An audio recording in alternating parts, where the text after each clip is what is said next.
ओम नमो भगवते गुरुदेवाय गणेशाय नमो भगवते गुरुदेवाय नमः। ओम माँ झंकड़ वासिनी माँ शारदा नमः। ओम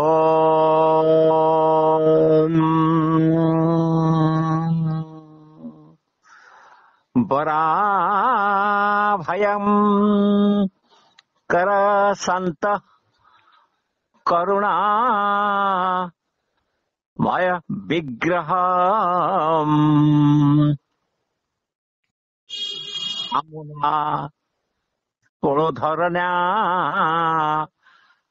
शक्त्या गीतं विग्रहम् वरा भयंकर शांत शुक्रवर्ण च शक्तिका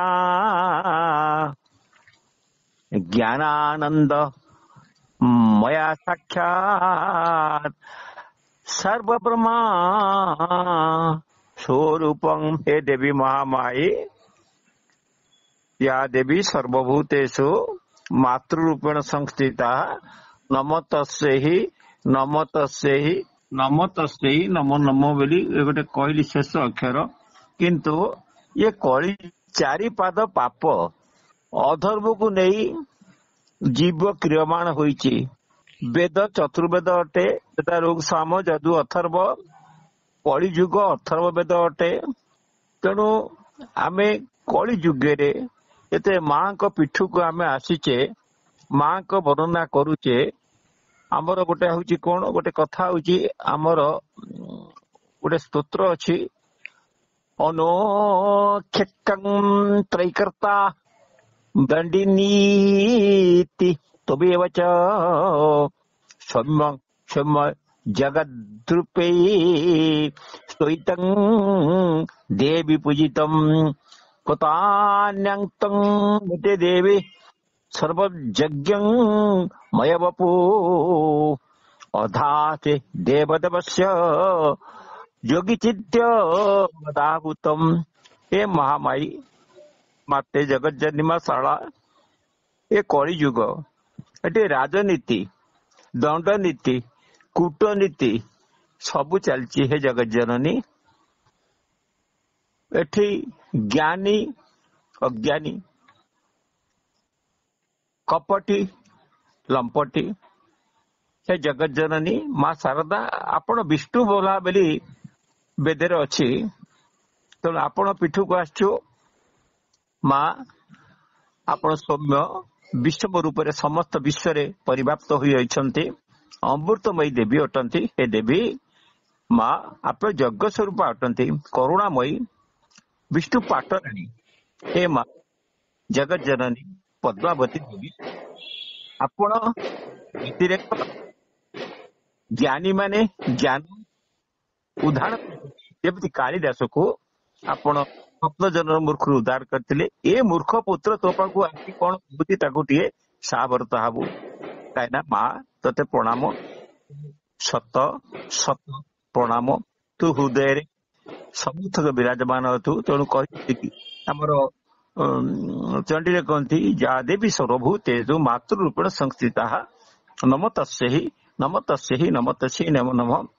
तेणु आपण को जितेबाला किए वर्णना करुच्ची, मु जो श्लोकटी आग गाई माने आपणकर से श्लोकटी की अर्थ बुझी। ये कली युगरे राजनीति प्रखर कूटनीति पक्षर जेमती सप्ताब्दे आपणकर जो सप्ताह विषय में वर्णना करी।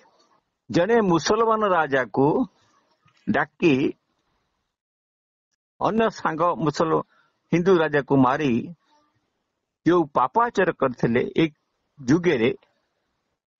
तेणु ए जुग पाई हे विद्यादात्री माँ सरस्वती, मु तो पाखे आदि से कथा कहूची।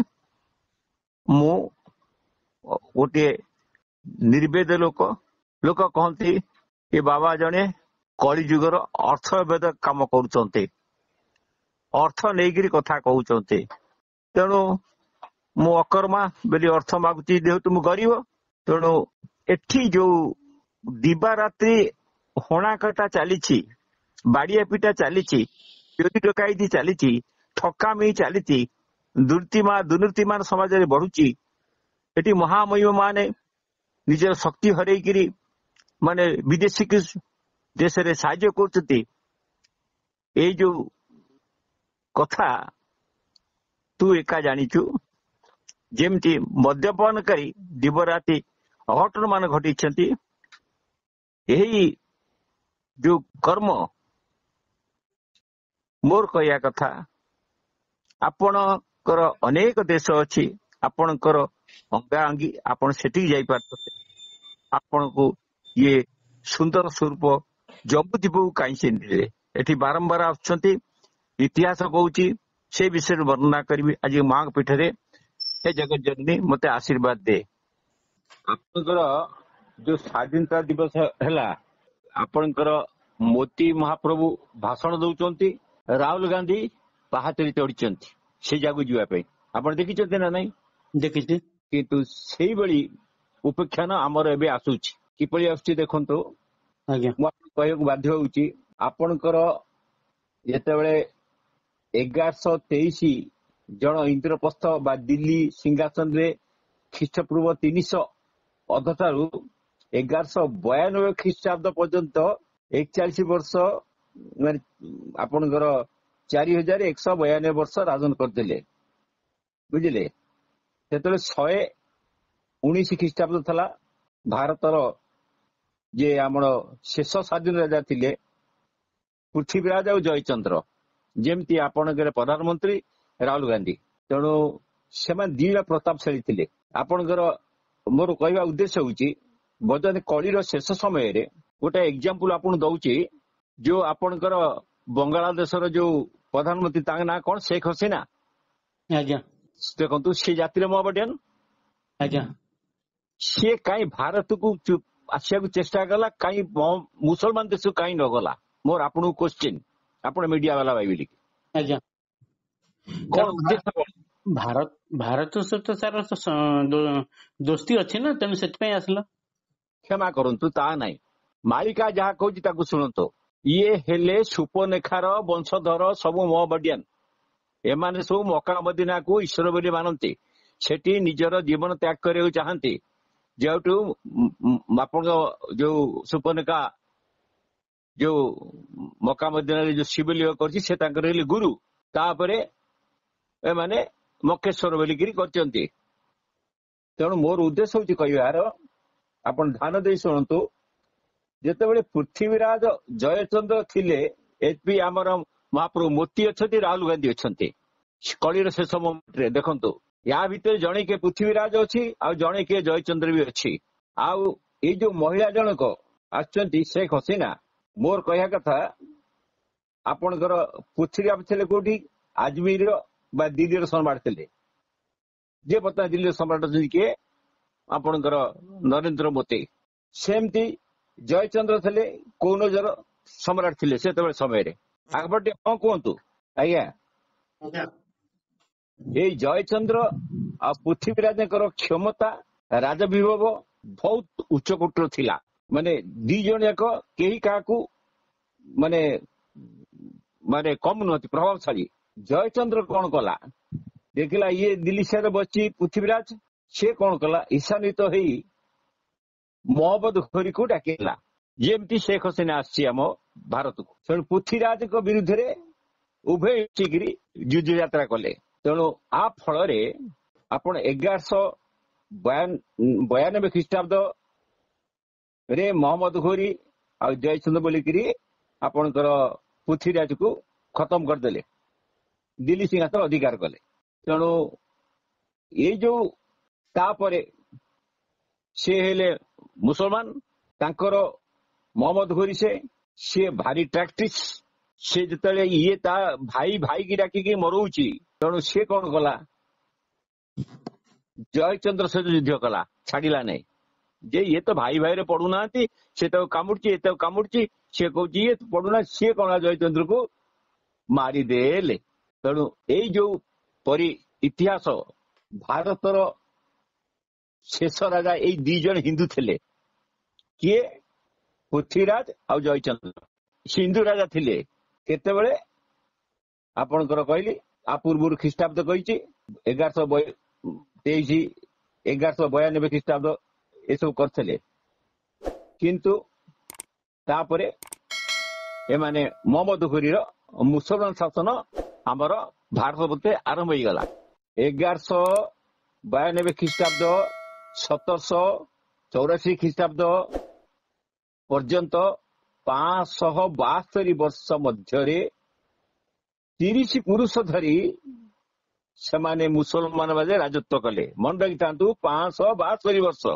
ଏ କଳି ସମୟରେ ଯେମିତି ମହମ୍ମଦ ଘୋରୀକି ଡକେଇକିରି ଏମାନେ ଜୟଚନ୍ଦ୍ର ପୃଥ୍ୱୀରାଜକୁ ମାରିକିରି ନିଜେ ହିନ୍ଦୁ ସାମରିକ କରିପାରିଲା, ନିଜେ ଲାଷ୍ଟରେ ମଲା। ସେ ମହମ୍ମଦ ଘୋରୀ ଆସି ସବୁ ମୁସଲମାନ ରାଜ୍ୟ କଲେ, 572 ବର୍ଷ ଶାସନ କଲେ। ଆପଣଙ୍କୁ ଗୋଟେ କଥା କହିବି, ମହମ୍ମଦ ଘୋରୀ 1192ରୁ 1214 ବର୍ଷ ଶାସନ କରିଛନ୍ତି। ସେଠୁ କୁତୁବୁଦ୍ଦିନ 1206ରୁ 1210 4 ବର୍ଷ ଶାସନ କରିଛନ୍ତି। ସେଠୁ ଆପଣଙ୍କ ଏଇ କଳି ଯୁଗର କଥା କହୁଛି। ସେଠୁ ଇଲତମିଶ 1210ରୁ 1237 26 ବର୍ଷ ଶାସନ କରିଛନ୍ତି। ସେଠୁ ସୁଲତାନ ରେଜିଆ 1436ରୁ 1239 3 ବର୍ଷ ଶାସନ କରିଛନ୍ତି। ନାସିରୁଦ୍ଦିନ 1239ରୁ 1266 ବର୍ଷ 26 ବର୍ଷ 27 ବର୍ଷ ଶାସନ କରିଛନ୍ତି। ସେଠୁ ଗ୍ୟାସରୁଦ୍ଦିନ ବଳବନ 1266ରୁ 1287 ମାନେ 21 ବର୍ଷ ଶାସନ କରିଛନ୍ତି। ସେଠୁ କେଇକୋବାଦ 1287ରୁ 1290 ମାନେ ମାତ୍ର 3 ବର୍ଷ। ବୁଝିଲେ କି? ତେଣୁ ଏଇ ଯୋଉ ଆପଣଙ୍କର 30 ପୁରୁଷ କଥା କହୁଛି ମହମ୍ମଦ ଘୋରୀର, ସେଠୁ ଆପଣଙ୍କର କଲାରୁଦ୍ଦିନ ଖିଲିଜ 1290ରୁ 1396 ବା 1316ରୁ 6 ବର୍ଷ ଶାସନ କରିଛନ୍ତି। ତାପରେ ଆଲାଉଦ୍ଦିନ ଖିଲିଜ 1296ରୁ 1316 20 ବର୍ଷ ଶାସନ କରିଛନ୍ତି। ତେଣୁ ମହମ୍ମଦ ବିନୁର ଗୋଲକ ନା କଣ ତାଙ୍କ ନା, ମହମ୍ମଦ ବିନୁର ଗୋଲକ 1306ରୁ 1325 9 ବର୍ଷ ଶାସନ କରିଛନ୍ତି। ତାପରେ ଆସିଲେ ମହମ୍ମଦ ଜୁନା ଖାଁ 1325ରୁ 1351 25 ବର୍ଷ। ତାପରେ ଫିରୋଜ ଶାହ ତାଙ୍କ ନା, ସିଏ 1351ରୁ 1388 ବୋଲେ 37 ବର୍ଷର ଶାସନ କରିଛନ୍ତି ଏଇ କଳି ଯୁଗରେ। ବୁଝିଲେ କି? ତାପରେ ଆସିଲେ ମହମ୍ମଦ ଶାହ, ସେ 1388ରୁ 1398 10 ବର୍ଷ ଶାସନ କଲେ।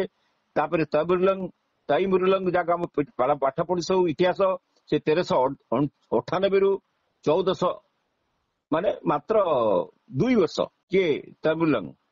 ତୈମୁରୁଲଙ୍ଗ। ସେଠୁ ତାପରେ ଆସିଲେ ମହମ୍ମଦ ଶାହ, ସେ 1400ରୁ 1413 ବା 13 ବର୍ଷ ଶାସନ କରିଛନ୍ତି।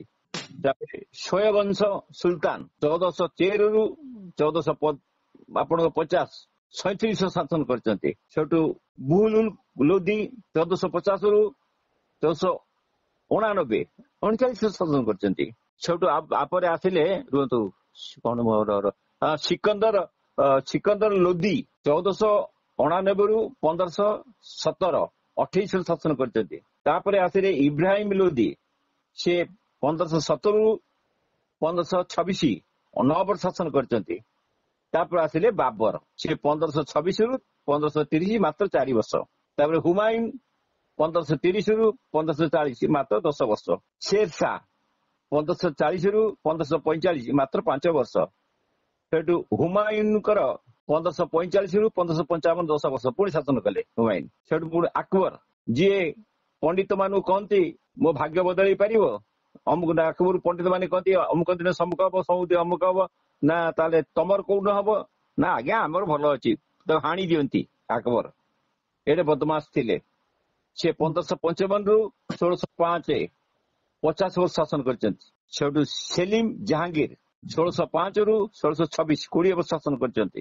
ସେଠୁ ଶାହଜାହାନ 1626ରୁ 1758 ମାତ୍ର 32 ବର୍ଷ।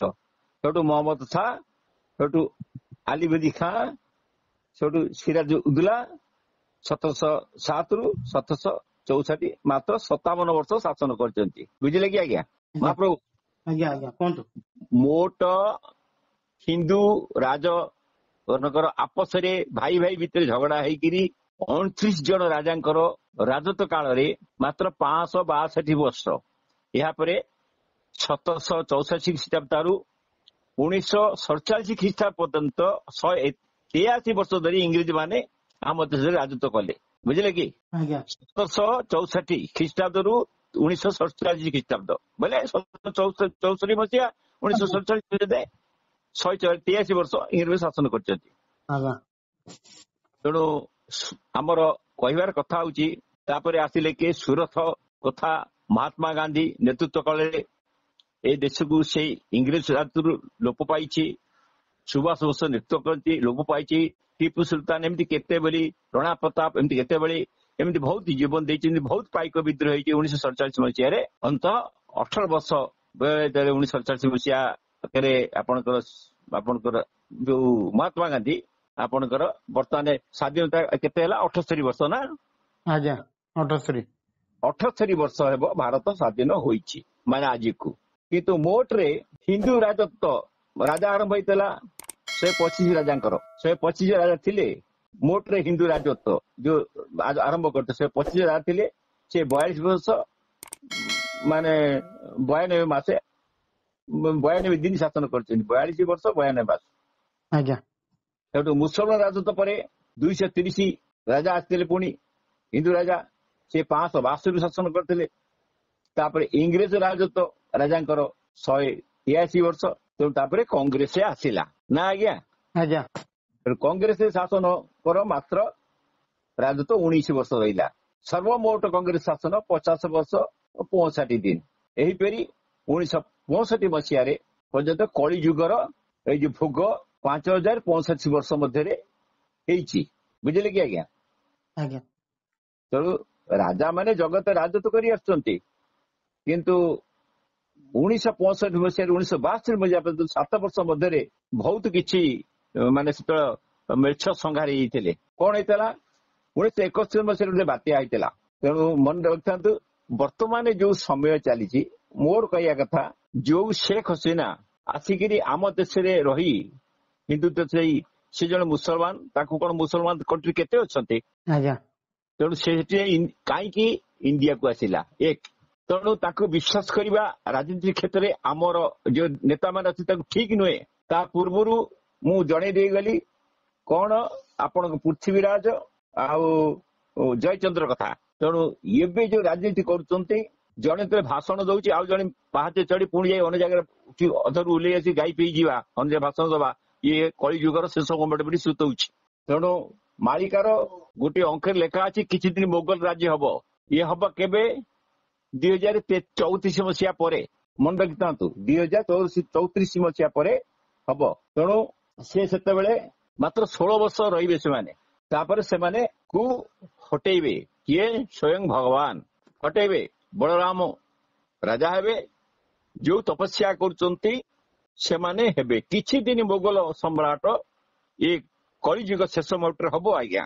ମୁଁ ଏଇ ଯୋଉ କଥା କହିଲି ମାନେ ଭାରତରେ ଯୋଉ ସାମ୍ପ୍ରଦାୟିକ ଦ୍ୱନ୍ଦ୍ୱ ହବାକୁ ଉଦ୍ଦେଶ୍ୟ ଅଛି ହିନ୍ଦୁଙ୍କ ସାଙ୍ଗରେ ବାଂଲାଦେଶ ସାଙ୍ଗରେ ଚାଲିଛି। ତେଣୁ ସେଇ ସକାଶେ ଏହା ନ କରିବା ପାଇଁ ଜଣେ ରାଜା ଆସନ ଦଉଛି ଆଉ ଜଣେ ରାଜା ଆସନ ଯିବା ପାଇଁ ମାନେ ଏଠୁ ବାଧ୍ୟ ହେଇ କହୁଛି। କାହିଁକିନା ଦେଶରେ ଅରାଜକତା ଫେଲାନ୍ତୁ ନାହିଁ। କାହିଁକିନା ଚକା ଆଖି ସବୁ ଦେଖୁଛି। ତାର ଆଖି ଚକା ଚକା। ସେ କାହାକୁ ଛାଡେ ନାହିଁ। ଯେ ଶ୍ରୀକ୍ଷେତ୍ର ବରେ ଜନମ ଅନନ୍ତ ପଣ୍ଡାଙ୍କ ଘରେ ଯାଇ ଫୁଲ ସେଦିନ ପ୍ରଭୁ ଜନ୍ମିଲେ ଯାଇ ଫୁଲ ଆକାଶରେ ଯେଉଁ ଦିନ ଦେବଧ୍ୱଜା ପଡି ଥିଲାଟି ଜାଣ ଯାଇ ଫୁଲ ଶୂନ୍ୟରୁ ପ୍ରଭୁ ଜନମ ଯାଇ ଫୁଲ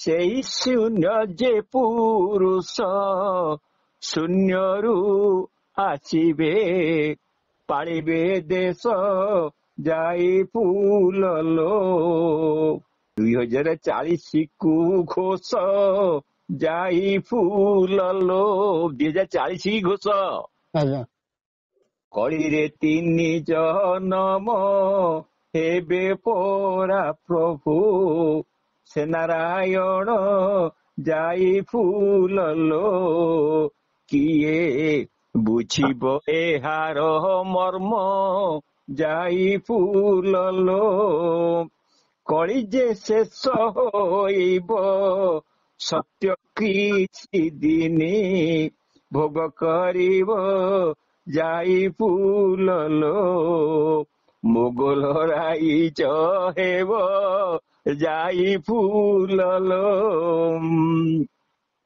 ଆଦ୍ୟରେ ଲୀଳା ନେମାଳ ଭକତ ମାନ ଯେ ହୋଇବେ ଠୁଳ ଯାଇ ଫୁଲର ନାମ ପ୍ରମେୟ ହେବେ ଭୋଳ ଯାଇ ଫୁଲଲୋ ଦେଶକୁ ମୋଗଲ ନେବ କଲବଲ ହିନ୍ଦୁ ମାରୁନଥିବ ଯାଇ ଫୁଲଲୋ ସେବେଳେ କଳ୍କି ଆସିବ ଯାଇ ଫୁଲଲୋ ବୋଲ ଅଚ୍ୟୁତାନନ୍ଦ ମହାପୁରୁଷ କି भारत महापुरुष की बोल जगन्नाथ महापुरुष की बोल अमृतचंद भगवान की बोल अंधे कवार हरि बोल आउरी मोर कहवार अछि किंतु जदि हारमोनियम थामता बाजा थामता मु जाइफुल मालिका जो आपण कहउछथि पाला गायक ताकू मु बहुत शिखिछि आ मु जहाटा कहउछि सब गुप्त कथा साधारणतः केही ए कथा जानि नांती जे किछि दिन मोगल साम्राज्य हबो हाडीदास मालिका कथा मु आपण कहली महाप्रभु ଆଜ୍ଞା କୁହନ୍ତୁ ଯାଜପୁର କରି ଏହା ମୋ ଦେ ଭକ୍ତ ଅଛନ୍ତି ପୁରୀ ଯାଇ ଫୁଲଲୋ ଆବର ଯେ ଖଣ୍ଡଗିରି ଯାଇ ଫୁଲଲୋ ଓଳା ଶୁଣି ପାଦ ତଳେ ଚାରି ଦିଗ ଭକ୍ତ ମିଳି ସେଠାରେ ଯାଇ ଫୁଲଲୋ ଖେଳ ଥୋକାଏ ହେବ ସେଠାରେ ଯାଇ ଫୁଲଲୋ ନେମାଳ ଅଚ୍ୟୁତ ଦାସ ଲୀଳା ରମ୍ଭିବେ ସେପିତ ବାସ ଯାଇ ଫୁଲଲୋ ତହିଁ ଭକ୍ତ ହୋଇବେ ବିଶେଷ ଯାଇ ଫୁଲଲୋ ମୋଗଲ ସମ୍ରାଟଙ୍କୁ ସେ ନାମ ଅଙ୍କେ ମାରି ଭକ୍ତି ଯୋଗରେ ଯାଇ ଫୁଲଲୋ ପତା ନ ପାଇବେ ସେହି ଭଲେ ଯାଇ ଫୁଲଲୋ ଆପର ସିଦ୍ଧି ସାଧକ ଗୋଡାଇ ମାରିବେ ଗୋପନେ ସେ ତ ଯାଇ ଫୁଲଲୋ ନେମାଳେ ଭେଟ ସେ ସର୍ବ ଯାଇ ଫୁଲଲୋ ଭାରତରେ ହେବ ଖେଳ ଗୁପ୍ତରେ ଚଳିବେ ମିଳି ସକଳ ଯାଇ ଫୁଲଲୋ ମୋଗଲ ନ ପାଇବେ ତାହାର ଯାଇ ଫୁଲଲୋ ବୋଲ ଆନନ୍ଦକନ୍ଦ ଭଗବାନ କି जगन्नाथ महाप्रभु की हंत स्वामी की हरिदास मालिका की बोल अंधे कवार हरि हरि बोल।